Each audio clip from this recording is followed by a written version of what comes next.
부끄러운 줄도 모르고 내 인생에 다시 끼어들려는 그 사람을 보면서 참으로 뻔뻔하다는 생각밖에 들지 않았습니다.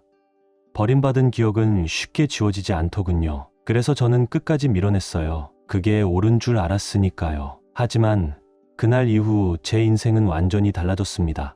저는 20살 넘은 아들과 딸을 키우고 있는 50대 전업주부 지은이에요. 요즘 젊은 친구들에겐 조금 이상하게 들릴지도 모르지만 저는 어릴 때부터 행복한 가정을 꾸리는 전업주부가 꿈이었어요. 사회에 나가 커리어를 쌓는 게 우선이라는 말이 많았지만 저에겐 따뜻하고 평범한 가정이 그 무엇보다 소중한 가치였거든요. 아마 그건 제 불우했던 가정사 탓도 있었던 것 같아요. 저는 그다지 화목하지 못한 집에서 장녀로 태어났어요. 아버지는 개인 택시를 하셨지만 일보다 노는 걸 더 좋아하셨고요. 어머니는 그런 아버지를 못마땅해 하시며 늘 무능하다고 한숨을 쉬셨죠. 집안 생계를 책임지신 어머니는 육아 도우미로 일하셨어요. 남의 집 아이들은 정성껏 돌봐주셨지만 정작 저희 남매는 가난 때문에 방치되다시피 했어요. 그래서일까요?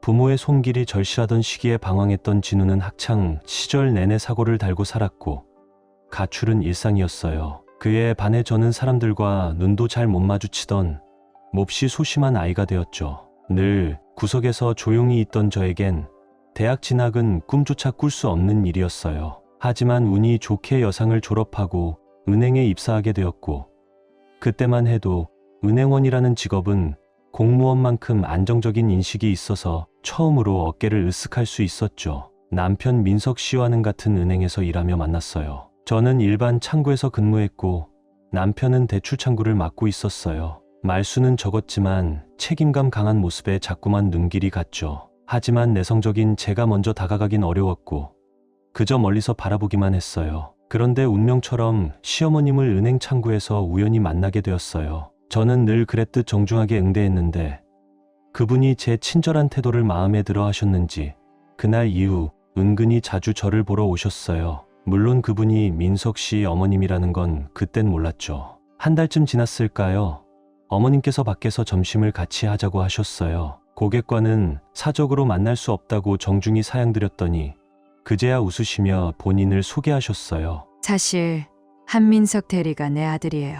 우리 애랑 밥 한번 먹어볼래요? 그 말을 듣는 순간 너무 놀라서 온몸에 소름이 돋았어요. 그렇게 늘 멀리서만 바라보던 민석 씨와 식사를 하게 되었고 자연스레 가까워졌죠. 이미 시어머니께 합격점을 받은 터라 연애는 빠르게 결혼으로 이어졌어요. 결혼 후에도 한동안은 은행 일을 계속했지만 첫째 아이를 임신하면서 과감히 퇴직했어요. 주변에선 그 좋은 직장을 왜 그만두냐며 아쉬워했지만 저는 아이를 내 손으로 키우고 싶었거든요. 다행히 남편도 제 결정을 존중해 주었고요. 그렇게 전업주부가 된 저는 꽤 오랜 시간 동안 작지만 단란한 행복을 느끼며 살았어요. 그러던 중 친정에서 뜻밖의 일이 벌어졌죠.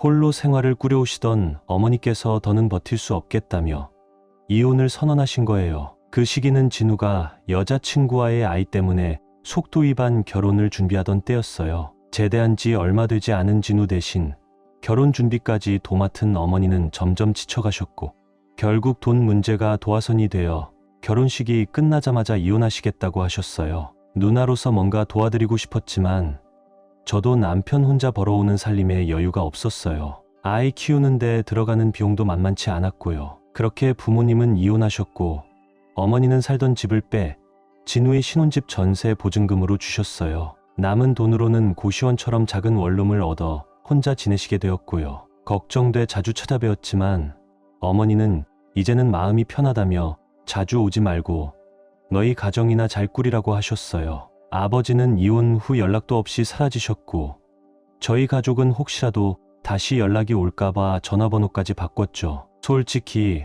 아버지에게 연락이 온다면 돈 문제 아니면 사고 소식 둘 중 하나니까요. 그렇게 저희 가족은 뿔뿔이 흩어졌고 저는 둘째 딸 지민이를 낳게 되었어요. 아이 둘을 키우는 건 생각보다 훨씬 힘들었지만 민석 씨가 든든히 옆을 지켜주었고 그나마 버틸 수 있었어요. 그러던 어느 날 어머니에게 전화가 왔어요. 며칠째 소화가 안 돼서 약을 드셨는데 복통이 심해져 구급차를 타고 병원에 갔더니 위암 말기라는 진단을 받으신 거예요. 이미 암세포는 다른 장기까지 전이된 상태라 수술을 해도 회복 가능성이 없다는 말에 저는 할 말을 잃었어요. 그렇게 시한부 판정을 받은 어머니는 결국 넉 달 만에 세상을 떠나셨어요. 변변한 영정사진도 없어 제 휴대폰에 있던 사진으로 급히 인화했죠. 빈소 한켠에 앉아 어머니 사진을 바라보는데 눈물이 그치질 않았어요. 평생 남편 대신 가정을 책임지며 새벽부터 밤늦게까지 고생만 하셨던 어머니의 삶이 떠올라 마음이 미어졌어요.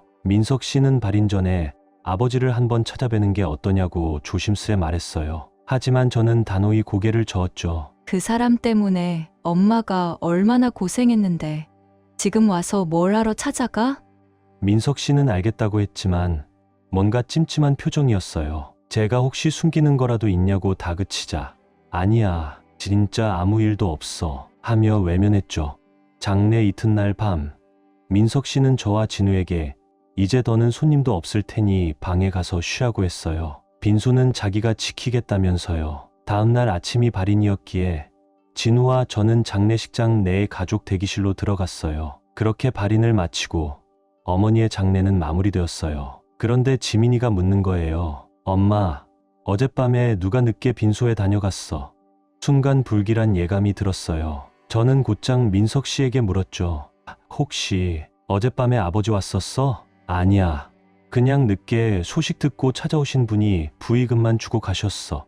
그 말이 도무지 믿기지 않아서 이번엔 진우에게 부의금 봉투에 아버지 이름이 있는지 물었어요. 진우는 봉투도 방명록에도 그런 이름은 없다며 예민하게 굴지 말라고 했어요. 그제야 내가 너무 날카롭게 군 건 아닐까 하는 생각이 들더라고요. 시간은 흘렀고 어느덧 일상으로 돌아오게 되었어요. 태준이는 군입대 영장을 받고 훈련소에 들어가게 되었죠. 다치진 않을까, 힘들진 않을까, 그렇게 애지중지 키운 아들을 떠나보내고 돌아오는 길이 그렇게도 허전할 줄은 몰랐어요. 앞으로 20개월이라니 막막하기만 했죠. 집 앞 골목에 들어서자 어디선가 본 듯한 낡은 택시 한 대가 집 앞에 서 있었어요. 누가 저런 데다 차를 세워놨어? 싶어 한마디 하려고 다가갔는데 택시 안에 아버지가 타고 계셨어요. 차에서 내린 아버지는 예전과는 전혀 다른 모습이었어요. 하얗게 센 머리, 왜소해진 체구, 그리고 어딘가 쑥스러운 미소. 말도 안 나올 만큼 황당했어요. 여긴 어떻게 알고 온 거예요? 저는 화가 나서 목소리를 높였고 민석 씨는 동네 사람들이 보니 일단 들어가자며 저를 말렸어요. 하는 수 없이 아버지를 집 안으로 들였죠. 그런데 그분이 이러시는 거예요. 나 오늘부터 여기서 좀 살자.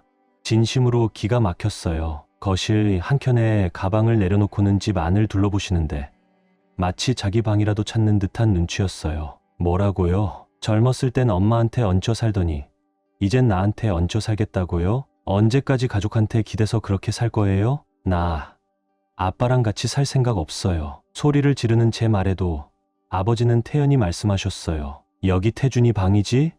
잠깐 비어있을 테니 내가 이 방 좀 쓸게.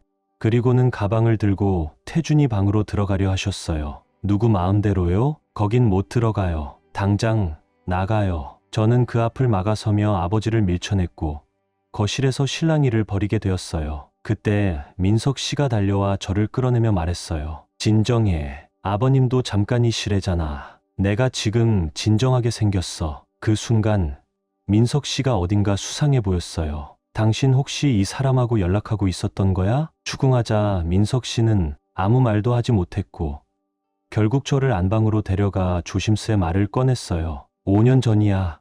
출장 중에 택시를 탔는데 기사님이 아버님이셨어. 그때 아버님이 너랑 진우 그리고 장모님 걱정을 참 많이 하시더라고. 그래서 연락처만 교환했어. 5년 전이면 엄마 장례식 전이잖아. 그럼 그때 장례식장에 아빠 온 거 당신이 부른 거야? 결국 민석 씨는 모든 걸 털어놓았어요. 아무리 남보다 못한 사이라도 장모님 돌아가셨다는 건 알려드려야 할 것 같아서. 그랬더니 아버님이 꼭 인사만이라도 하고 싶다고 하셔서 너희 남매가 자는 밤 사이 살짝 모셨어. 그 얘기를 듣는 순간 가슴 속 화가 치밀어 올라 미칠 것 같았어요. 그래서 저는 그대로 태준이 방으로 달려갔어요. 그랬더니 글쎄 아버지가 제 아들 침대에 편히 누워서 코까지 골며 주무시고 계신 거예요. 당장 깨워서 내보내려는데 그 순간 아버지의 왼손 약지에 끼워진 결혼반지가 눈에 들어왔어요. 그 반지를 보는 순간 마음이 또다시 흔들렸어요. 차마 잠든 아버지를 깨울 수가 없더라고요. 그래, 어차피 자는 거 내일 아침에 내보내자. 그렇게 마음먹고 방에서 나오는데 지민이가 방문을 열며 말했어요. 엄마, 왜 이렇게 시끄러워? 나 공부 중이야. 시험을 앞둔 아이 눈치를 봐야 하는 세상이니 저는 조용히 사과했어요. 미안. 이제 안 떠들게. 들어가서 공부해. 그렇게 스스로를 달랬죠. 다음 날 아침, 민석 씨는 출근하고 지민이는 등교하고 저는 아버지와 단둘이 남게 되었어요. 아무 말도 오가지 않았어요. 아침 설거지를 마치고 저는 태준이 방으로 가서 조용히 말했어요. 기운 뺄 일 만들고 싶지 않아요. 그만 나가주세요. 이렇게 계셔도 저 돈 없어요. 그러자 아버지가 정색하며 말했어요. 내가 너한테 돈 달라고 했냐? 왜 내 엄마처럼 자꾸 날 돈 때문인 사람 취급하냐? 나는 돈 뜯으러 온 거 아니다. 근데 대체 너는 왜 날 그렇게 미워하냐? 진우는 하도 사고를 쳐서 매도 들고 혼도 냈지만 너랑 나는 그래도 사이 나쁘지 않았잖아. 맞아요. 사실 저는 어릴 적 아버지와 그렇게 부딪힌 기억이 거의 없었어요. 하지만 문제는 엄마가 항상 힘들어하는 모습을 보고 자랐다는 거예요. 엄마 편이었고 엄마의 고생이 전부 아빠 때문이라는 믿음이 깊이 박혀 있었죠. 아빠가 뭘 했는데요? 엄마는 뼈 빠지게 일하면서 우리 먹여 살렸고 아빠는 가장이면서 단 한 번이라도 가족을 책임지려 한 적 있어요? 엄마는 평생 돈 걱정만 하다가 돌아가셨어요. 차라리 왜 엄마랑 결혼을 하셨어요? 그냥 혼자 아빠 하고 싶은 대로 살지. 왜 결혼해서 남의 인생까지 망치고 전혀 엄마가 불쌍해서라도 아빠 절대 못 받아들여요. 저는 그동안 꾹꾹 눌러 담았던 분노와 원망을 참을 수 없이 쏟아냈어요. 아버지는 말문이 막히신 듯 그저 조용히 제 말을 듣고만 계셨어요. 저는 씩씩대며 태준이 방에서 나와 문을 쾅 닫고 안방으로 들어갔어요. 한참을 소리친 후인데도 가슴 한켠이 계속 불편했어요. 그래도 제 아버지인데요. 괜히 찾아와선 왜 잊고 지내던 사람 속을 또 후벼 파.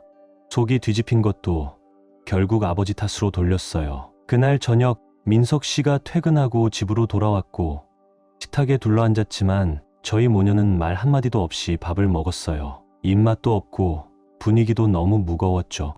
저는 먼저 자리에서 일어나 지민이 간식을 만들기 시작했어요. 밤 10시 자율학습 마치고 오면 줄 간식이었죠. 그런데 그 사이 민석 씨가 아버지에게 조심스럽게 부탁을 하는 걸 들었어요. 아버님, 오늘부터 밤 10시에 지민이 학교 픽업 좀 맡아주실 수 있을까요? 제가 퇴근이 늦어져서요. 순간 저는 민석 씨를 안방으로 끌고 갖다 줬어요. 나 아빠 싫어하는 거 당신도 알잖아. 지금 나 참는 것도 한계야. 왜 자꾸 이래?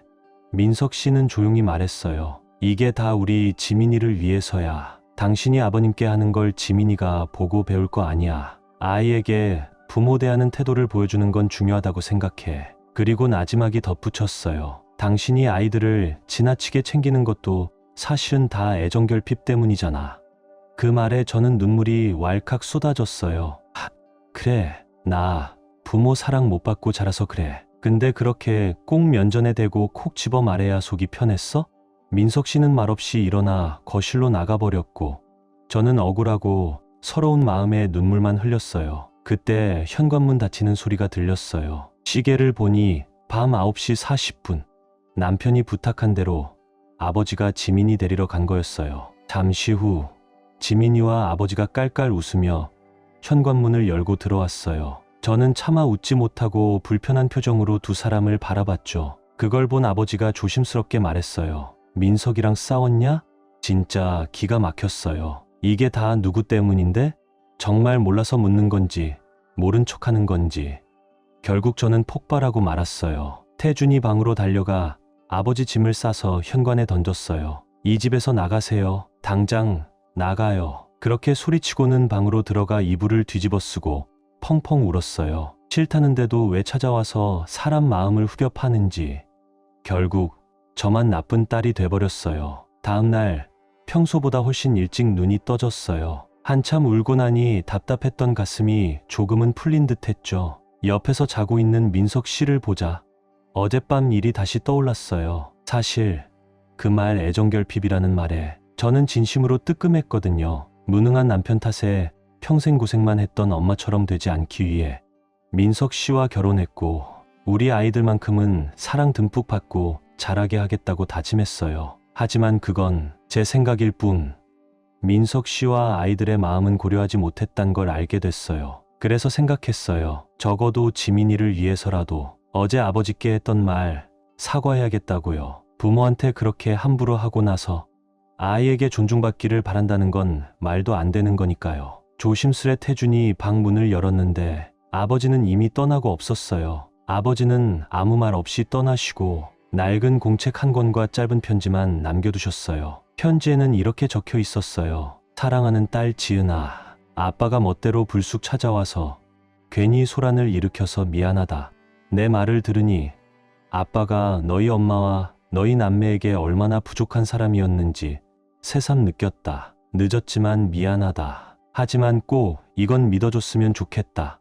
누가 내 인생에서 가장 행복했던 순간이 언제였냐고 묻는다면 아빠는 주저없이 너 태어난 날이라고 말할 거야. 그날 세상에서 가장 작은 천사를 만났다고 생각했고 평생의 운을 다 썼다고 해도 과장이 아닐 만큼 행복했단다. 잘해주지 못해서 늘 마음에 걸렸다. 하지만 아빠가 널 얼마나 사랑했는지는 누구에게도 뒤지지 않았다는 걸 꼭 알아줬으면 한다. 이 말은 꼭 해주고 싶었다. 편지를 다 읽고 나니 가슴이 저릿하게 조여왔어요. 내가 도대체 무슨 짓을 한 거지 후회가 밀려왔어요. 그때 눈에 들어온 아버지의 낡은 노트. 무엇이 적혀 있을지 조심스레 펼쳐보았어요. 그 안엔 제 어릴 적 사진들이 빽빽하게 붙어 있었어요. 하나같이 아버지의 택시 안에서 해맑게 웃고 있는 저였죠. 사진 아래에는 아버지의 필체로 이런 문장이 적혀 있었어요. 드디어 지은이 친부를 만났다. 다행히 얘기가 잘 통했다. 무슨 일이 있어도 지은이 앞에는 절대 나타나지 않겠다는 약속을 받았다. 이 약속을 받아내려고 얼마나 뛰어다녔던가.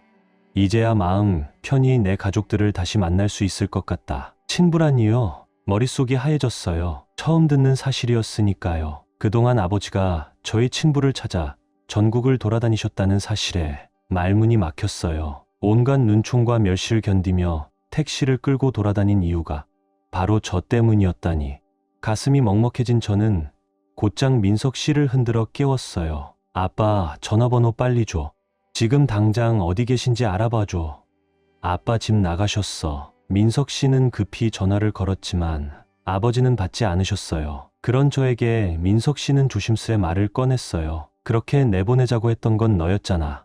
왜 이제 와서 찾아? 저는 말없이 편지와 노트를 내밀었고 그걸 본 민석 씨는 한숨을 내쉬며 그동안 숨겨왔던 진실을 말했어요. 사실 장인어른 치매 진단 받으셨어. 너랑 진우한테는 말하지 말라고 하셔서 나만 알고 있었어. 조용히 시설에 들어가 계시다가 때 되면 장모님 따라가겠다고 하시더라고. 그래서 그 전까지만이라도 같이 지내시라고 집 주소를 알려드렸던 거야. 운전 그만하시라고 아무리 말려도 기어이 핸들을 잡으셨지. 지금쯤이면 아마 요양원에 도착하셨을 거야. 저는 다급해져서 물었어요. 그 요양원 어딘데? 지금 당장 데려가줘.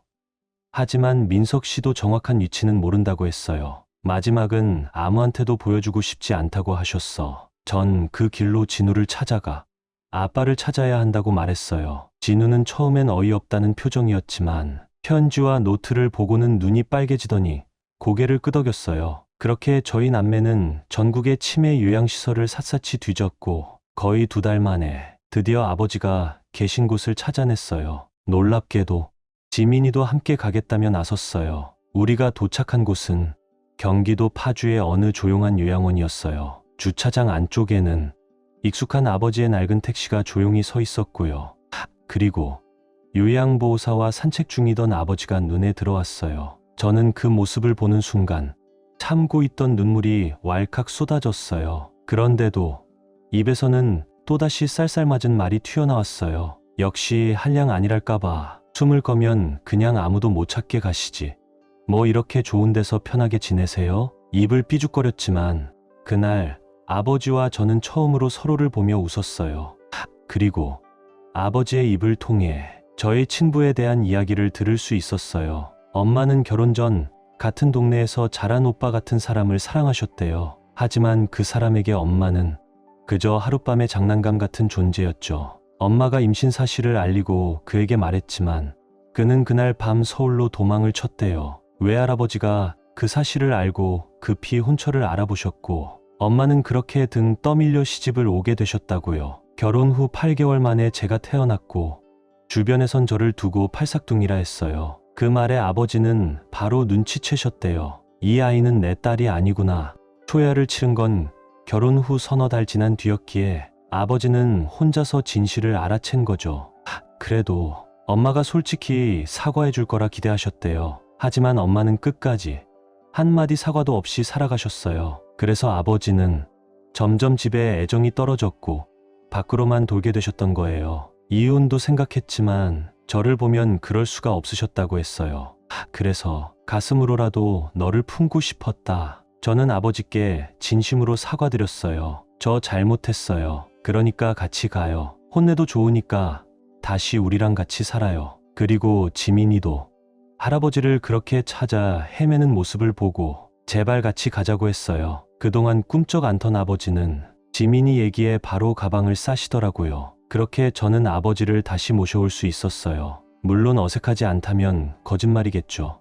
떨어져 지낸 세월이 너무 길었으니까요. 하지만 아버지는 매일 밤 지민이를 픽업하러 나가셨어요. 물론 운전은 제가 했지만요. 그리고 주말이면 온 가족이 아버지의 낡은 택시에 올라 기사식당 맛집 투어를 다녔어요. 그렇게 조금씩 우리는 가족이 되어갔어요. 그러는 사이 아버지의 기억력은 하루가 다르게 흐려졌고 결국엔 운전하는 방법조차 잊어버리셨어요. 제 앞에 있는 저는 더 이상 알아보지 못하고 사진 속에 있는 어린 지은이만 우리 딸이라며 웃으시더라고요.